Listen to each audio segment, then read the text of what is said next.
बेटा, आज हमारे जो लेक्चर का विषय है वो है भक्ति आंदोलन।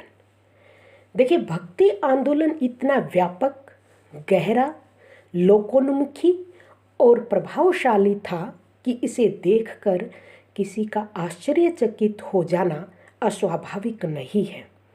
यह पहला भारतीय नवजागरण था जो कश्मीर से कन्याकुमारी और गुजरात से असम तक फैला हुआ था।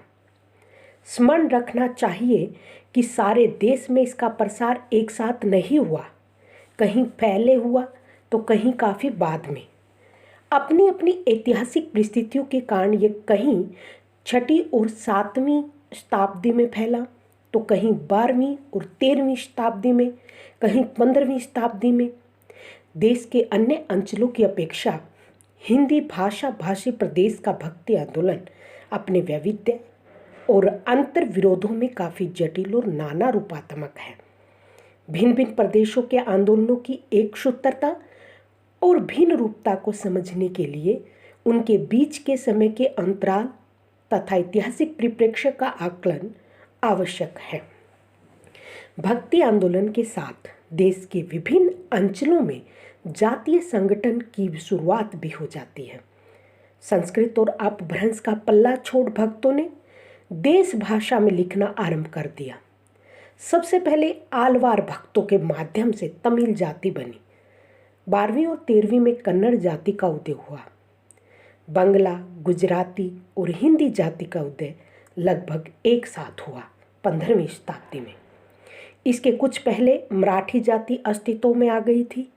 हिंदी प्रदेश में कबीर पहले व्यक्ति हैं जिन्होंने संस्कृत को कुपजल और भाखा को बहता नीर कहा।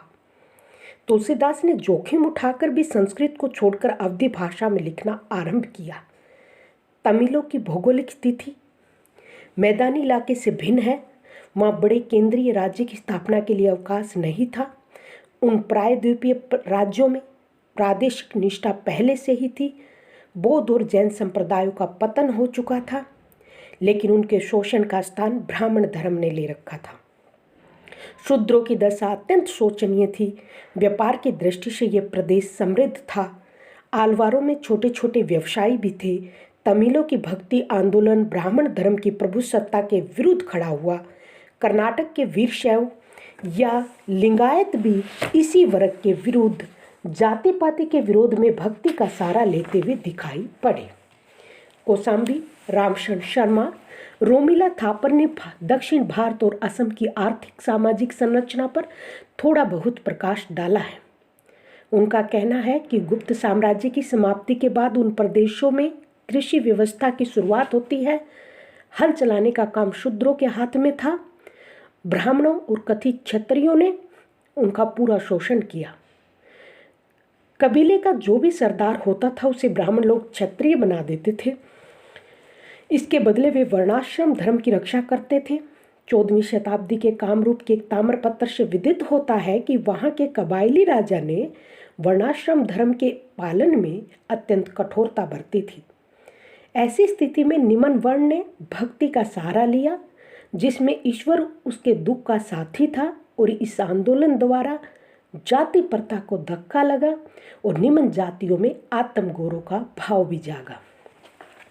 हिंदी प्रदेश की स्थिति किसी भी अन्य प्रदेश की स्थिति से भिन्न है। इसका उल्लेख प्रारंभिक अध्याय में किया जा चुका है।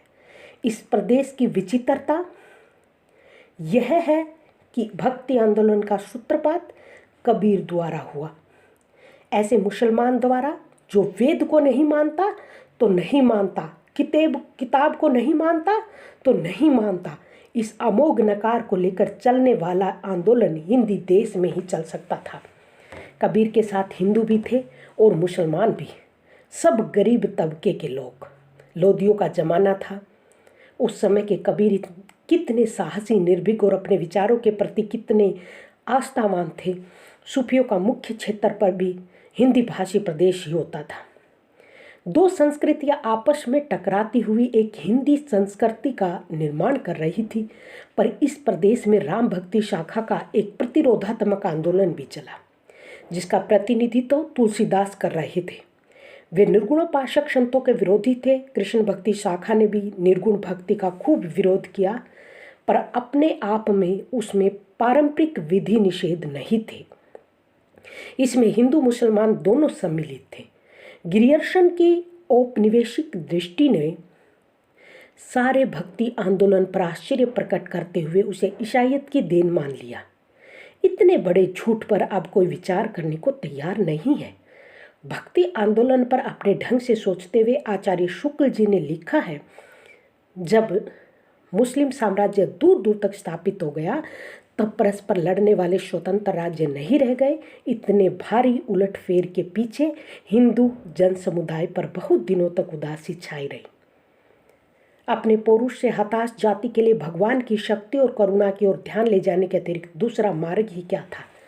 आचार्य हजारी प्रसाद द्विवेदी शुक्ल जी के मत का विरोध करते हुए लिखते हैं कि यह भी बताया कि जब मुसलमान हिंदुओं पर अत्याचार करने लगे तो निराश होकर हिंदू लोग भगवान का भजन करने लगे। यह बात अत्यंत मजाकिया तो उपहासा शब्द लगती है। जब मुसलमान लोग उत्तर भारत के मंदिर तोड़ रहे थे, उस समय अपेक्षाकृत निरापद दक्षिण में भक्त लोगों ने भगवान की शरणागति को प्रार्थना की। मुसलमानों के अत्याचार के कारण यदि भक्ति की भावधारा को मरना था तो पहले उसे सिंध में और फिर उत्तर भारत में प्रकट होना चाहिए था, पर हुई दक्षिण में। द्विवेदी जी भक्ति साहित्य को हत दर्प पराजित जाति का साहित्य नहीं मानते। वे कहते हैं अगर इस्लाम नहीं आया होता तो भी साहित्य का 12 आना वैसा ही होता जैसा आज है। हिंदी के विद्वान कभी शुक्ल जी के मत का समर्थन करते रहे तो कभी द्विवेदी जी के मत का। जरूरत यह है कि दोनों मतों से हटकर विचार किया जाए, क्योंकि दोनों आधे अधूरे सच हैं। इसमें कोई संदेह नहीं कि मुसलमान आक्रमणकारियों ने मंदिर तोड़े, हिंदू जनता पर अत्याचार किए, लोगों को बलात् मुसलमान बनाए। यह भी निसंदिग्ध है कि गुरु नानक देव को छोड़कर किसी भक्त कवि ने मुसलमानों के विरुद्ध कुछ नहीं लिखा, पर मुसलमान बादशाहों और उनके अधीनस्थ सामंतों के अत्याचारों का साक्षी है इतिहास। लेकिन मुसलमान और हिंदू एक साथ मिलजुल कर रहने का प्रयत्न कर रहे थे। इतिहास में इसका साक्ष्य हो या न हो, पर साहित्य में है। किंतु मंदिरों के तोड़े जाने और हिंदुओं को जबरदस्ती मुसलमान बनाने का प्रभाव भक्तों पर न पड़ता, यह अमनोवैज्ञानिक है। धर्म के बारे में मार्क्स ने स्वयं लिखा है कि वह कुचले हुए मानव की आह और हृदयहीन संसार का हृदय है। गोस्वामी जी ने लिखा है, जब जब हुई धर्म की हानि बाढ़ई असुर महाअभिमानी। इसमें असुर कौन है? राम हिंदुओं के रक्षक है। संभवतः गीता के ढंग पर उन्होंने सोचा हो कि हिंदू धर्म की रक्षा वर्णाश्रम धर्म के पालन पर ही हो सकती है। शुक्ल जी के कथन को पूर्णतः मान लेने पर भक्ति काल खंडित हो जाएगा। संत काव्य, सूफी काव्य उनके सैद्धांतिक दायरे से बाहर हो जाएंगे। द्विवेदी जी का कथन भी अर्ध सत्य प्रतीत होता है। यदि मुसलमान ना आए होते तो संत काव्य लिखा जाता और ना सूफी काव्य। श्री मोहन सेन ने, इतिहासकार ताराचंद ने स्पष्ट रूप से संत कवियों पर सूफियों का प्रभाव स्वीकार किया है। शुक्ल जी का मत भी इससे भिन्न नहीं है। निम्न वर्ग के जिन लोगों ने इस्लाम स्वीकार कर लिया था, वे हिंदुओं से भी तिरस्कृत थे और मुसलमानों से भी।